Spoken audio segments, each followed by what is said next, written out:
വയൽ വരമ്പത്തും ജലാശയങ്ങളുടെ ഓരത്തും ചോലകളിലും വളരാൻ ഇഷ്ടപ്പെടുന്ന ഒരു ചെടി. നിലം പറ്റി വളരുന്ന പ്രകൃതം. ഞരമ്പുകൾ തെളിഞ്ഞു കാണുന്ന ചെറിയ പച്ചിലകൾക്ക് വിശറിയുടെ ആകൃതി.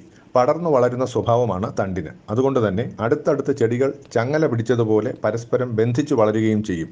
ഇതാണ് പ്രസിദ്ധമായ കുടങ്ങൽ എന്ന ഔഷധ സസ്യം. ഇതിൻ്റെ ഇലയും തണ്ടും വേരുമെല്ലാം ഔഷധഗുണം തികഞ്ഞതാണ്. കുടങ്ങലിൻ്റെ പ്രധാന ഉപയോഗം എന്ത് എന്ന് ചോദിച്ചാൽ ഒറ്റ വാചകത്തിൽ ഉത്തരം പറയാം: ബുദ്ധിശക്തി വർദ്ധിപ്പിക്കാൻ സഹായിക്കുന്നത് എന്ന്. സ്മൃതിപ്രദം എന്നാണ് ഇതിന് പറയുക. അത്യാവശ്യ ഘട്ടങ്ങളിൽ ഇതിൻ്റെ ഇലകളും ഇളം തണ്ടുകളും പച്ചക്കറിയായും ഉപയോഗിക്കാം.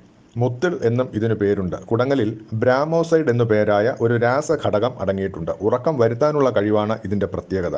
അതുകൊണ്ട് തന്നെ അപസ്മാരം, ചിത്തഭ്രമം പോലെ മാനസിക അസ്വാസ്ഥ്യം പ്രകടിപ്പിക്കുന്നവരുടെ ചികിത്സയ്ക്ക് ഇത് ഉപയോഗിച്ചു വരുന്നു. തലച്ചോറിലേക്കുള്ള ഞരമ്പുകളെ ശക്തിപ്പെടുത്താനും ഇതിന് കഴിവുണ്ട്.